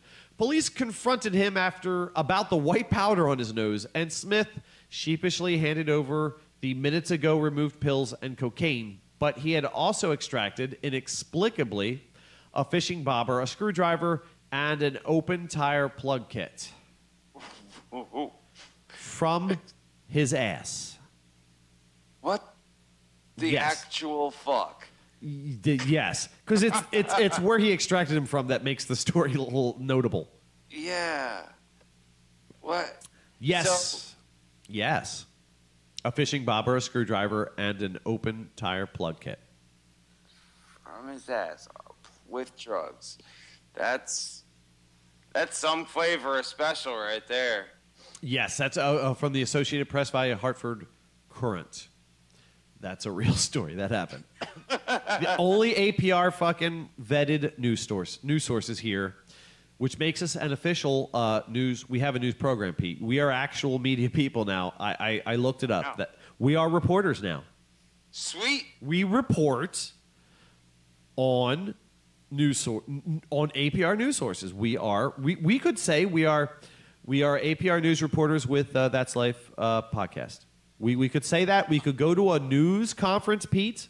If we wanted, we could be issued And press badges, Pete. Get press badges? Yes, Pete. Dude. Yes, Pete. You realize... Yes, Pete. That means... Yes, we Pete. can go to, like, games places, and Yes. books places, Yes. and movies places, Yes. and writing places. All the places. We can go All the places. All of your places belong to us, Pete.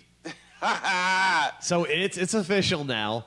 Somehow I've got to get my my attorney Dana L. Parisi Esquire on board because she adds her own special ludicrousness to it. And Yes. the two of us, when we combine our ludicrousness, are so she has. I was telling her about this. She has there's a certainty to her when she's being ridiculous that you can't argue with it. I mean, we Well, we may have discussed this on a previous show many moons ago. A little segue here. When we were recording, you may have been there, Pete. You may not have been there because it was we were recording Romantica at the time. We were getting our drunk on, and at Kevin Hogan Studios, he was Kevin Hogan at the time, but he usually was.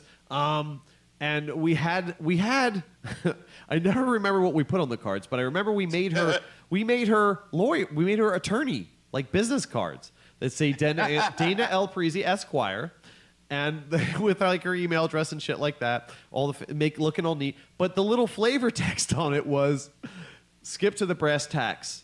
How much for the ape?" That was on there, and people took us seriously, which shows just how much we sold it. But that's awesome. At one point, we had showed it to him, and we just passed her off as our attorney. So he's like, "Oh, they brought their attorney. That makes sense." And we would just call her Esquire. We would call her our attorney. And I would always say shit like, "On the advice of my attorney, I think you should have another drink," and stuff like that. And he said, while we were waiting for something to fucking process or something, he actually turned to her and says, "Hey, you're a lawyer. Can I get some free legal advice?" And she, we're down in shots. And she's like, "Yeah, man, what do you got?" And he said, "All right, look, I was with this girl, and she said she was on, and she said she was on birth control. She said she was on birth control pill, but she lied, and I got her pregnant. Do I still have to pay Do I still have to pay child support?" And with that perfect certainty, man, she goes, "Yeah, absolutely. Yeah, you can't get out of it." And he's like, "There's no way out of it?" And she goes, "Yeah, you should have worn a condom, man. Always wear a condom." And he's like, "That's your legal advice? Wear a condom?" And she's like, and I remember I was drunk. I was like, "Yeah, man." I was like, "Sounds solid to me. You should always wear a condom, dude." She's like, "Yep, nothing we can do for it, man. You got to wear a condom." He's like, "Oh, bummer." Dude, it was the best. I can't wait to get involved in more hijinks with our beloved Dana L. Parisi, Esquire. All right, where was I? Those are some great hijinks. Oh my God, yeah. We have. I can't wait to have her on a show. It'll have to be an SGE episode where we just talk about the many all kind of shit, fucked up things we've done, and the many things we'll plan to do. And maybe we'll record them now that every phone is a fucking HD camera, because it will be the best. Pretty much. All right. Randall Bush, 27, Pete, another dumbass criminal. Oh, yeah. Was in serious condition after being shot on July 26th near the corner of 18th Street and Emmett Street in Omaha, Nebraska. It's serious. I don't know if we can take anything serious. He was also shot in 2014 around the intersection of 18th and Emmett, and in 2012 was also shot in a scuffle running from the corner of 18th and Emmett. He needs to just stay away from that fucking block. Look, it's someone else's corner. Move on. That's from WOWT TV in Omaha. Michael Crawford, age 68, was arrested when he arrived in Phoenix in July, expecting, according to the sheriff's office, to have sex with a horse. Like you do. Like you do, yeah.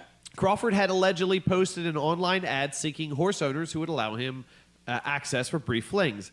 In arranging the meeting with the undercover deputy, because apparently they had a sting operation for this.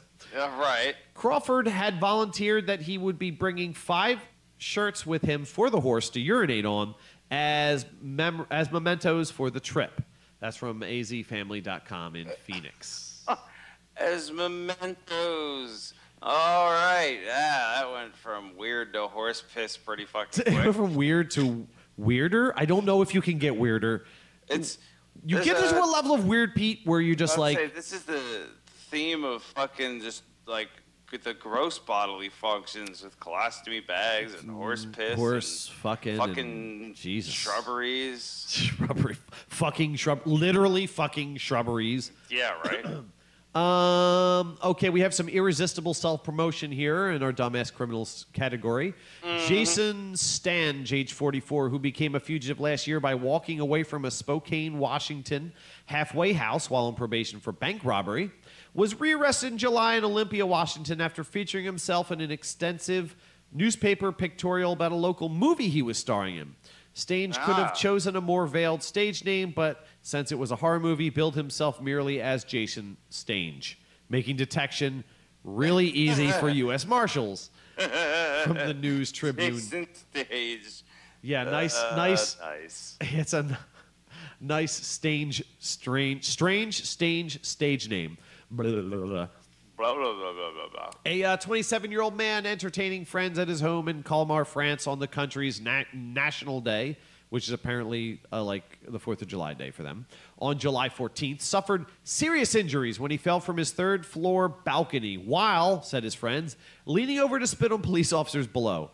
He was also arrested for trying to spit on police officers. Maryland State I delegate... guess he just delivered himself pretty easily. Directly into the hands of law enforcement, almost literally. I spit on you. Yeah, I spit on you. I shall taunt you again. In the back seat. Sacre bleu, I'm falling! Splat. Sol ami, mon cher. Take me to C'est jail. la vie. But to the hospital first, because I hurt many parts of my body. Sorry about the spit, by the way. Maryland State Delegate Ariana Kelly was charged with trespassing and indecent exposure in June after she arrived at her ex-husband's home to drop off their kids and learned that his girlfriend was inside. Which Who was inside his girlfriend? maybe him. According to police, she started banging on the door and ringing the bell repeatedly, and, aware that her husband had a camera trained on the doorway, she faced it, exposed her breasts, and shook them, one in each hand, towards a lens. Eventually, she dared an officer to arrest her, which they actually took her up on that dare and arrested her. The Washington Post reported that Kelly is a member of a legislative task force studying maternal mental health issues. Irony, anyone? This is from the Washington Post from the 14th of July. Studying or being studied by. Yeah, now mind you, this is a Maryland State delegate. So, yeah. I feel drugs may have been involved. Maybe, who knows? The dude's baby mama drama. It'll turn what seems like the most mild-mannered, law-abiding mom, pillar of, maybe not necessarily a pillar of the community, but you think, oh, she's a nice, will turn them into a maniac. You will see the weirdest and darkest side of their fucking personality. A 26-year-old carpenter trying to break open an ATM at an ICICI bank in Delhi, India. Wait a second. What is the bank? ICICI. Okay. Bank in Delhi, India. And I don't even want to know. Shrubbery. Yes, a shrubbery. At 2:30 a.m. on July 8th. Well, see, that's like the more well-financed ISIS. Oh, is that what that is? I guess. I don't know. They seem pretty well financed. Sorry, I've been. I feel like like your internet Jen over there. He's just, you never get to finish the story. We keep on interrupting. No, that's the whole point of this. At 2:30 a.m. on July 8th, he accidentally locked himself in the tiny space behind the ATM, which is used to service the machine safely, and he had to phone police to come rescue him. Oh, shit, that's great. This terrible. 911, what's your emergency? Yeah, I'm locked behind. Oh, wait, this is I'm locked behind the ATM. I would like the police to come and make a withdrawal of my person. Myself from this thing. But, of course, when you call anywhere in India, they're actually asshole Americans. That I was about to say, phone. do they farm it off to the United States? What can I do for you, honey? You got yourself stuck. At what bank? ISIS. In Walt's the Department of Homeland Security, NSA. Stop, peoples. I'm mainly just terrorizing myself right now, and I would like to stop. This next one's called Cosbying 2.0. Oh, Nice. Yeah, I went there. Too soon? I don't think so. Nah. A court in Castrop, Rauxel, Germany, fined a 23-year-old man in July after he admitted that one evening last year he put 4 to 5 drops of a sedative into his girlfriend's tea without her knowledge, so that she would doze off for the evening and not bother him while he played video games. She would come home after a hard day of work, expecting peace and quiet, but began complaining about the boyfriend's machine gun fire in the video game. So he, decided he was going to Cosby her, not for sex, but just so he could play his video game in So peace. he could play Call of Duty. See, Yeah. why not just get headphones? He's not smart. He's not I guess dumbass criminals. Yeah, that kind of puts that right out there. But Yes. and on top of that, I would think getting headphones would be cheaper than getting fucking drops of like Rohypnol Sedative or whatever. Whatever the fuck kind of bullshit. What man? Cosby pudding pop, the lady. We Yes. definitely, ladies and gentlemen, do not kid around with our dumbass criminals. We get the dumbassiest. From all across the globe as well. Oh, yeah. Taking it back to the U.S. here, among the new rules proposed by California's Occupational Safety and Health Standards Agency in May was one to require actors in pornographic movies, whose male actors OSHA has already ordered to wear condoms, to wear goggles, lest bodily fluids splash into their eyes during scenes. Further, all equipment and surfaces of sets must be decontaminated after each scene and at the day's end. Not exactly dumbass criminals. Again, terrible editing on my part. CTV News in Montreal via the Washington Post. Oh, but I like the fact that OSHA actually gets involved in fucking. Oh, yeah. That's pretty fucking good. Their employees just want to make sure they're safe.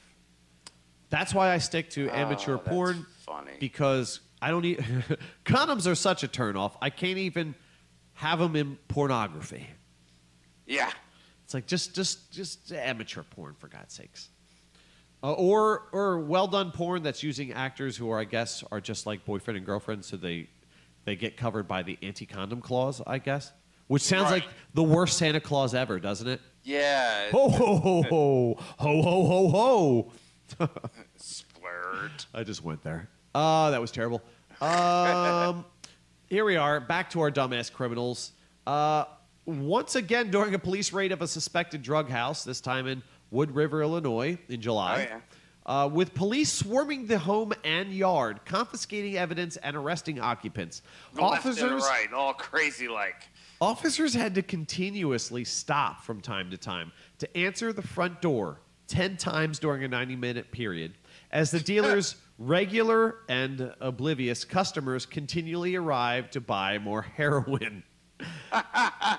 They were arrested. This is KTVI TV in St. Louis. Oh, that's awesome. That's our dumbass criminals. Let me see if I can get this, because I have a thing of wood here. Yeah, yo, like, try to get me some, like, you got some H, you hold it? Why are all these cops parked out front? That don't make no sense. Oh, we got tons of heroin for you. Just come right this way. Put these handcuffs on. This is our waiting room. So amazingly dumb. This next one is amazing. I picked it because it's just cute. I call it Pew Pew Pew. All right, fair enough. In the face of a declining military budget, the defense ministry. Ah, shit. The defense ministry. What's wrong with me? It must have been all that heroin. Blah blah blah blah blah. That might a terrible play. Good job, me. Yeah, that vitamin C went straight to my my head, evidently. Although I feel a little better podcasting, Pete. I don't know what it is. Oh, that's good. It's them laughter curing positive vibes. Is it? It could be. It's the healing power of our comedy. Right. Better than prayer. Yeah, pretty much anything is. The Defense Ministry of the Netherlands issued confidential instructions to commanders in July that during training exercises to preserve the dwindling ammunition, soldiers should simply shout, "Bang, bang," instead of firing their weapons. Said a soldier's advocate, even if you have no bullets, you still have to train with your weapon. This is Reuters via RT.com in Moscow. Why do they not have...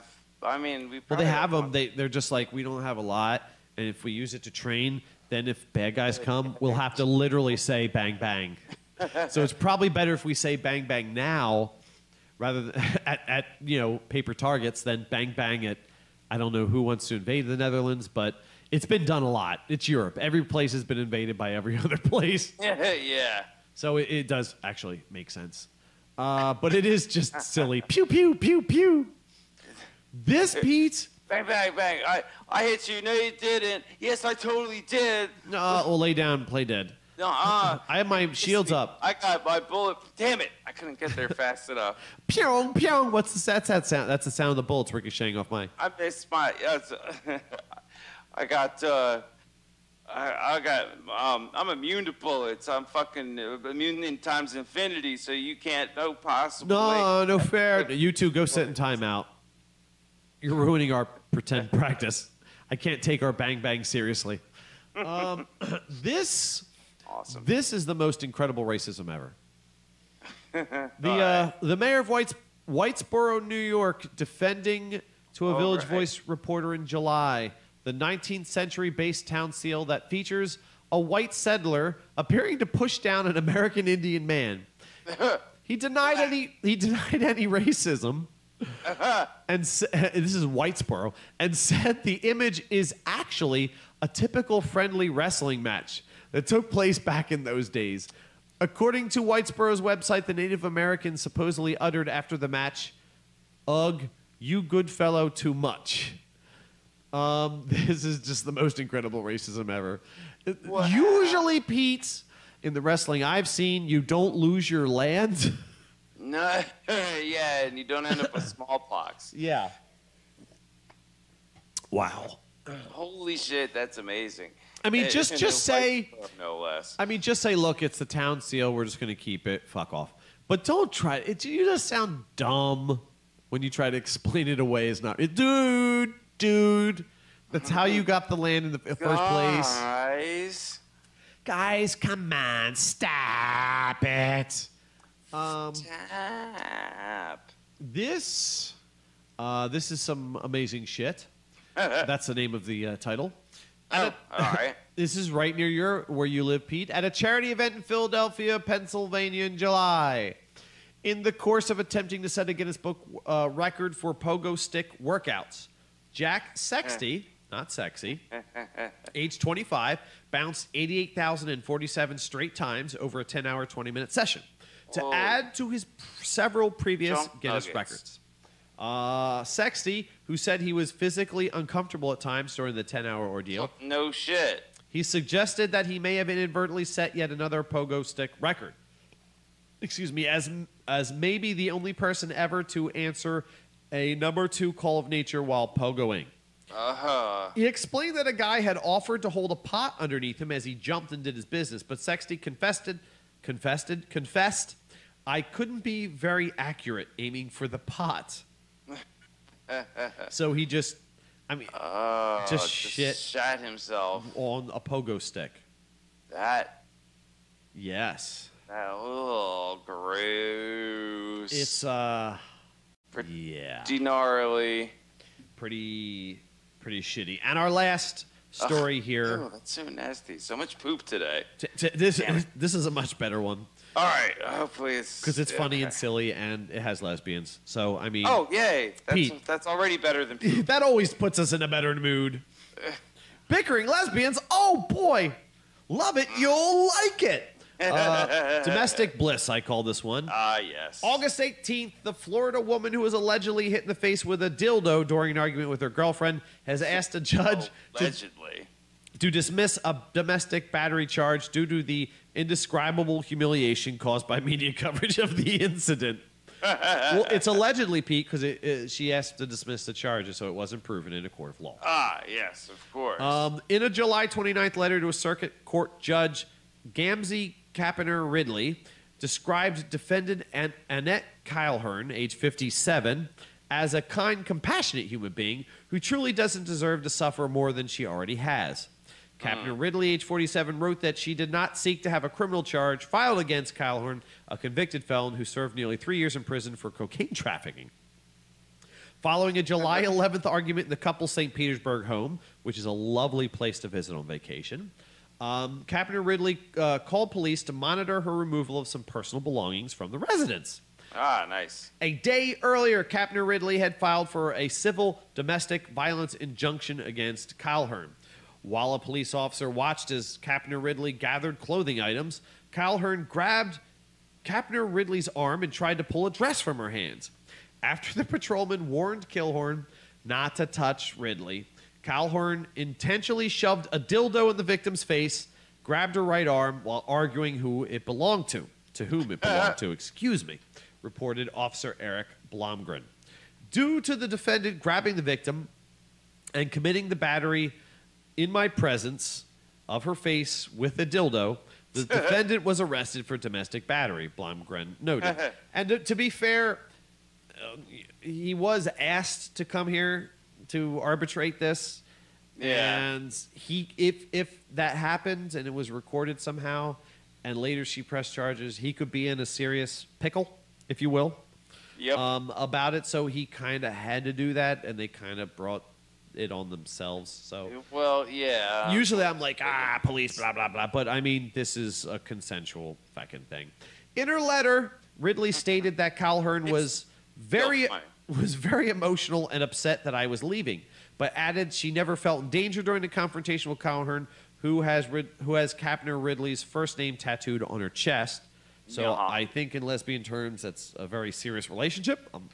Well, yeah, usually lesbians move in on the second date. Is that how it works? Yeah. Oh. While Ridley's letter was docketed by court personnel, the missive has not been reviewed by Judge Holly Grissinger, according to a stamped notice on the document. Christopher Hoffer. In addition to the domestic battery count, Calhoun is also facing a separate trespassing case stemming from her June arrest for allegedly refusing to leave Johnny Vapors, a St. Petersburg business that bills itself as a premium e-cigarette and vape lounge. Ah, yes. Yeah, so there we go, Pete. That's how we end our weird news, at least, with bickering lesbians. That always puts a smile on our faces. I'd say it's the best kind of lesbians, but, not exactly. But still, it's fucking hilarious. That or a menage a trois gone kind of bad. Or usually in Florida, because Florida's just where this shit happens.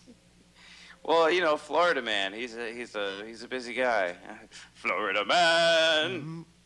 I just have a feeling that as a single person, if I went to Florida, as soon as the plane touched down, I would catch an STD.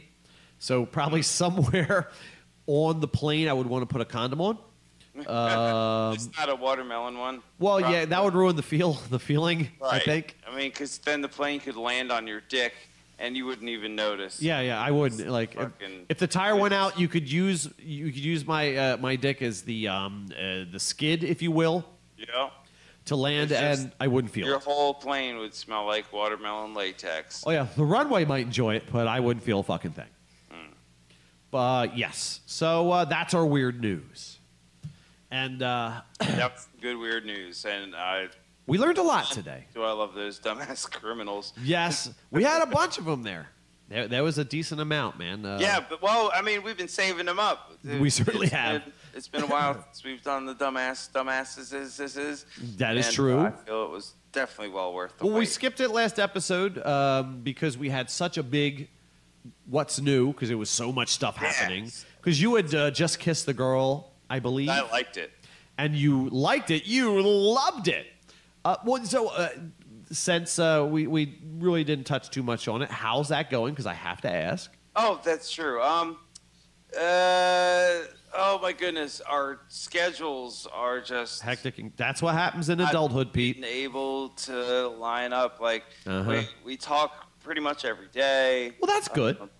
That's the important part. Yeah, and we have fun conversations, serious conversations, silly conversations. Sometimes, we're both just so busy. It's just like a little bit of a little hey or hi. Yeah. Oh, But that's good. She, That's sweet. she got the second job, which is why we haven't been able to see each other, Oh. and so she's working a lot and What about this weekend, tiring Pete? herself out, and she's like sleeping more now. So it's just like ugh. And she's going away this weekend, and she's going away next weekend. And my buddy's wedding is the following weekend. Jesus. And she's gonna go with me to that, but she doesn't know if she can because of the new job. But she might quit the new job, so I don't know. I really want to see her, and she really wants to see me. And Wait, now how far away do you guys live from each other? It's like a 40-minute drive. Like car drive. Yeah, like Okay, car all right. drive, north of here. And I told her too. I was like, don't feel like you have to be the only one traveling because I may not have a car, but I will get to you, whatever it takes. Like even if it's just like really really close to her, like that's where the bus or the train or the subway or the helicopter or submarine or horse or shrubbery, however it is you travel. She can like pick you up, but it's like close, so it's not her that has to endure the travel. You're being a gentleman. You're being a gentleman. I know I put it out there so she knew that I'm not trying to be Drive up and just see putting me it all all the time. on her. For driving around. Problem with that is right now she's staying with her aunt or something, and her aunt has these fucking crazy ass 1940s house rules. Like, if you have people over, you can't, you can't close the door if you're in your bedroom or something like that. And it's What just the fuck? How old is she? She's 26. Well, dude, Like, come on. It's like fucking. Shouldn't fat her chick aunt be crazy. happy? Like, you're getting some and you're happy. No, apparently her family is a bunch of like Fundies? the majority of them. Yeah, they're real Jesus-y And it's fucking- well, the reason I usually use the term fundy is because it applies to every religion. It makes every religion bad. Yeah, it's Fundy pretty- Muslims, fundy everything except for Buddhists, pretty much. So it like that's she doesn't like to be at her until she can get her own place, which is part of why she's working 2 jobs. Like she's just like, no, I want to be out. So Oh, Pete, can she crash at your house? oh yeah, it's totally fine at my house. Oh, okay. Like coming here is Pete's like, wink, wink, nudge, like- nudge. is the goal, and I've had her over before. We live streamed together for like 6 hours and shit. Like she really enjoyed herself, and and I also told her because she's like kind of got a little bit of an anxiety thing. It's very similar to Tim as far as that goes. Yeah. A lot of people do. Some people just don't like crowds and tons of people. It's just not their and I mean, thing. and that's fine. And like going Yeah. to places makes you nervous, and I can understand all that stuff too. And so another thing I suggested, I was like, well, look, because she's up is just this. It's mostly the second job that she got, which is hindering things because she's a night owl like us and is up late. And I said, hey, if I get done work at 11, my job is actually pretty close. Like, it's closer to her house than my house. Well, is. swing It's by and about scoop you up halfway. and then head to your place. Yeah, it's like if you want to scoop me up, we could just do that, and I can show you the faster way to my house. And Yeah, there you go. and we can be all naked and sexy times and things. Yeah, I'm a big enabler of that. And I'm like, go, Pete, go. Pete finds chick he digs. Yeah, like she texted me the other night. She's like, I just want to be with you and like cuddle and things. And I was like, I would totally be down for that, but I miss cuddling. you're not gonna. It's like 2:30 in the morning, and I don't think you want to make a 40-minute drive at 2:30 in the morning. Maybe she I think does. what's gonna have to happen, like for now, is gonna have to. And this seems like it could work too because of my overtime during the week has been lightening up, and I know for a fact that Tuesdays we don't work late because it's the third shift weekly cleanup of my machine. Ah, okay. All right. So I think I'm going to try For Tuesdays. for a Tuesday night. Yes. And get her over and then get her under and maybe a little to the left. And then probably weird sideways locomotion. Yeah, but I mean, you guys have like such a cool, from you describing it, chemistry, and she sounds like totally a Pete chick, and you sound like totally a her dude. She's so super fucking rad. Like, yeah, man, and she's like totally into you. You're into her, and it works out. and you know, it works out great. The thing is, we're both like it's been a while for both of us since we've had the sexy times. Don't even get me started. There's gonna be a lot of it. Don't even get me started. But and that's cool though. I'm hype. I'm hype about this, Pete. And it's cool, and there's like, because of just like how much good conversation we've had. You know, there's no question about that either. It's not like it's gonna be so nice and relaxed and organic and to me, or like, you know, does she want to have the sexy times? It's like, no, next time we see each other, we're gonna hang out and have a good time and probably talk. And sort of it'll, you know, naturally, organically, you'll do with your bodies what you're doing with your minds and your hearts. That is fucking cool, man. Yeah, that's the best part of being alive. And for her too, because she's actually not shy about her sexuality. Like, you know, she doesn't, like some girls are just, you know how they're just like a little bit, just like kind of quiet about it. They don't really talk about sex and stuff like that. You know, they like it. It just, or at least in the beginning, because they're a little, you know, nervous about their, well, I mean, understandably, society and everyone has just put so much shit in their head about their sexuality that it's hard to get it out of the box. And I mean, she's a normal chick as far as a lot of that's concerned. Excuse me, I got hiccups now. Oh yeah, goodness. You're so excited you've got the hiccups. But she's so cool because she knows what she wants, she knows what she likes, and she's not afraid to talk about it. Like, there you go. We've had really good, in-depth conversations about, really about like everything, and I couldn't like that. That's so much what I want. Yeah, and what I've been searching for. That's kind of like a mature relationship. Woman for however many years it's been now, and you know. Oh yeah, don't even get me started. Got it all, and nipple piercings I found out too, because she just like one day was like, shit. She woke up and texted me like, fuck, I lost my nipple ring. I don't know what happened to it. I was like, wait, you have your nipples pierced? She goes, oh yeah, I guess I never told you. It's like, well, yes, I mean, right on. Cool. That's a weird thing to wake up to. Is like, I've lost my nipple ring. Spoiler, Pete. She says, oh, I would send you a picture, but but she's like, but I'm a whore with morals. No, that's good. That's sensible. But that I like the fact that, one, you want to send me pictures. Yeah. She's like, wants to. But she's show, just not going to do that sort of thing. It's also like, but you got to come get this shit, pretty much. That's cool. Holy shit, Pete. Fucking buddy. Woo! You hear that, avid listeners? Pete has cool found himself an awesome chick. That she mentioned is she's like, she mentioned before, she's like, I have a fuck buddy, but I don't want that fuck buddy. I want you. So I was like, I want a Pete buddy. Yay. Well, that's good, because then, like, you guys hook up and it becomes exclusive-y thing. And then, That's what I'm aiming for is, like, a legit, real, proper relationship. Yeah. So, It's going to be so awesome. It's going to be so awesome. I'm so excited because the build-up is perfect for it.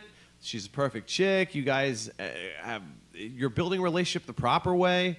Yeah. Ironically, exactly the sort of way that, 19th century schoolmarm aunt of hers would approve of, the way it's supposed to be done. That's funny. Is like that, they doing it the right way, but it's just fucking that lady's crazy. Yeah, that's just the reason that she's staying at her aunt's and not her aunt and uncle's is probably because her aunt is that way. The uncle lives there. It's her aunt, but I Just don't the know. way she says it is her aunt. So Yeah. no, That's all right, though. It's fucking You're gonna make it work, Pete. stupid. Sometimes it's the obstacles, it's the bottleneck that can increase the pressure, which can make it just wonderfully explosive and exciting. I have a feeling like the next time we get together, we're just gonna be straight to the fucking pretty much. Yeah, I mean, that is so cool. Because we built it up so much to that point of like what we really want to do, and it's just gonna be like I will have to be prepared. Oh yes, oh of course. Just paid a lot of bills. Yeah. Get it all set up. Like for a week from Tuesday. That way, one, it's enough notice for everybody, and I can really give her the proper Pete experience. Yes, like a proper Resman should. Like candles and shit, and not this big ass green screen. Although Although she does like the green screen, because like I said, she's into streaming. Yeah. Oh, this is so cool, dude. I'm totally excited about this. I think it's cool. That and again, avid listeners, we're not like, not that we're against getting a piece of ass, but this is something more. It's getting a piece of ass with meaning, though. It's giving a piece of ass and getting ass in return. Like, it's not like I can't go get laid. Like, no, yeah, you want something real. But yeah, I'm at that point where I want something lasting. I want someone who I would actually not only want to bang, but want to fall asleep next to and wake up next to, and go out for breakfast or stay in or just talk. Yeah, you don't want just the whole. You want the heart and the whole. Right. Plug, which leads us into our next exciting little thingy, is yes, Pete and I are making music again. Yes, it's really actually happening.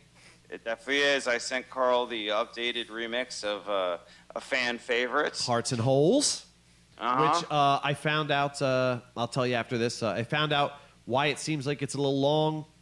Is it a little slower? No. Actually, you need to add one pattern. Oh, okay. And but we'll talk about it afterwards. All right. But otherwise, dude, I'm like totally rocking out to it. I'm so excited because like I'm having the time. A lot of even lyrically, I wanted to change one or two little things about it.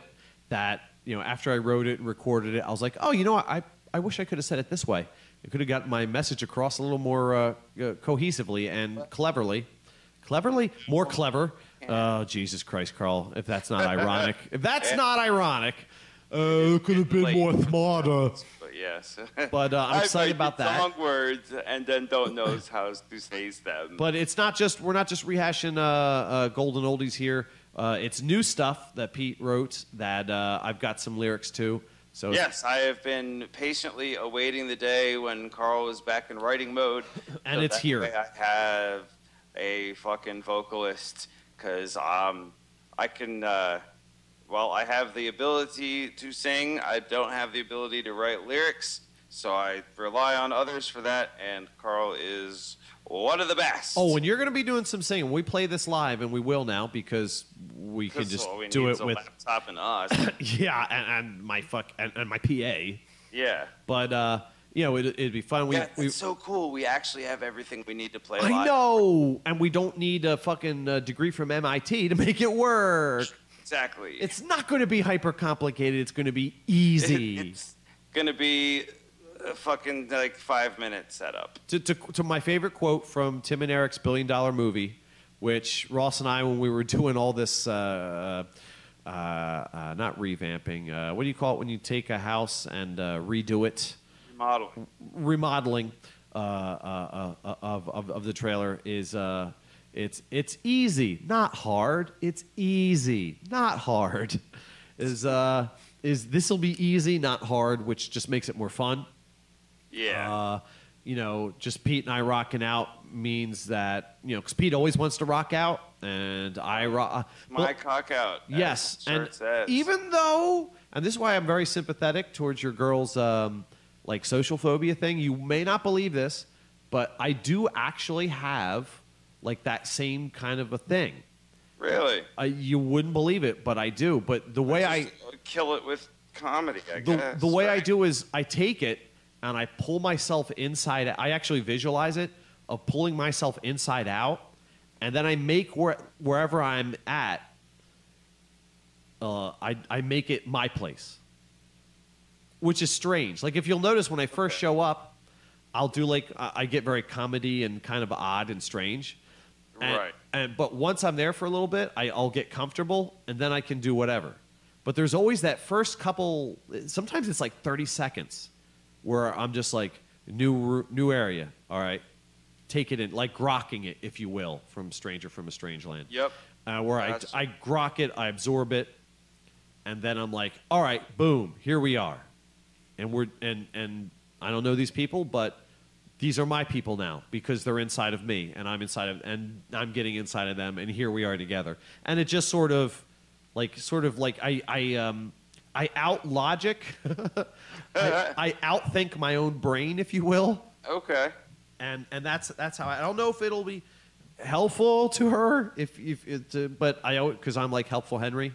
Like anytime Right. I find a life hack, sometimes when it comes to the way your brain works, some shit's so proprietary that it's just not going to work. But sometimes Right. it just clicks. So, there it is. But yeah, so that's good news. I just wanted to share that with everybody. And one tiny little thing. My youngest, Erin, is 7 years old now. Big girl. Yay. She was 6. Now she's 7. And her older sister, my oldest, Jenna Bird, came out with her. We came here. And of course, they instantly, my oldest is like, it's a new place. This whole divorce thing is very weird for kids and adults and friends of the adults and everything. Everyone involved, yep. But they saw I had the computer and the gaming station and everything. And Jenna's like, hey, did you delete our World of Warcraft characters? And I went, oh, never. Never. I didn't even delete Mommy's World of Warcraft characters. There's some things you just don't do. I'm like, it's still there, same passwords. Anytime you guys want to play, you can play. So Aaron's like, oh, can we play today? I'm like, of course. It's your birthday, and you can play any day. I'm a gamer dad. So she's the way Erin plays, I mean, she likes to play on her own, but Right. It's hard for her because she's 7. Yeah. But so she has Jenna play her tune, and she sits there with Jenna, and they like play together. Warms the daddy heart to see that, and I'm just like, oh, this is great. So I let them play for a little while, and then we hung out, and then we went out to Red Robin, which got their food game up finally, the local Red Robin. Because it was, I ordered the Royal Red Robin burger, which is essentially a bacon cheeseburger with an egg on it, which is you'd think would be pretty easy. Dude, it is so good. I had them at it's part of my ritual. Good. Dude, they have one by the Hamilton Mall, Regal Theater there, and that's Yeah, I know what where you're talking Riff about. Tracks plays. So I always go there. It's my ritual.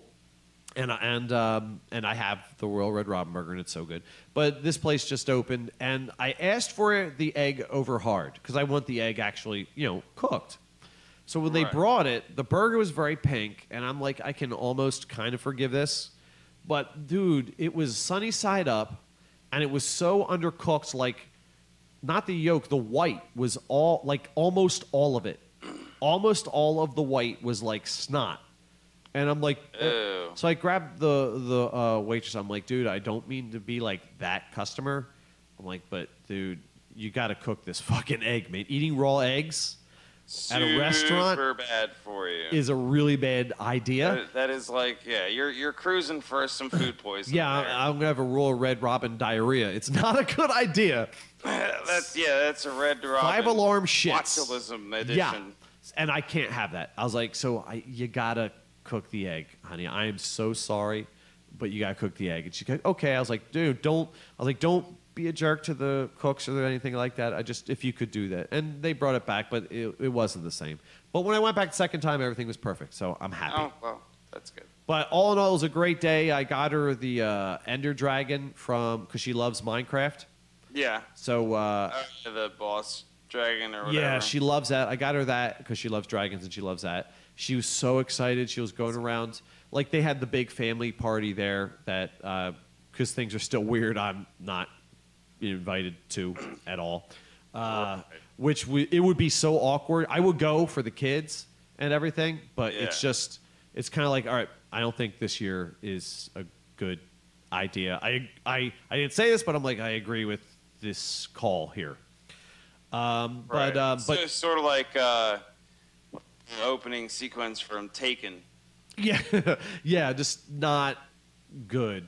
But anyway, the positive news is she was going around to the party, showing everybody. She's like, look. It was her favorite present. She showed everybody, like, Daddy got it for me, and she was so excited. So, dude, nice. The daddy heart. So I'm thinking for Christmas, I'm already setting money aside for the girls. I'm going to get them a PS4 loaded with Minecraft.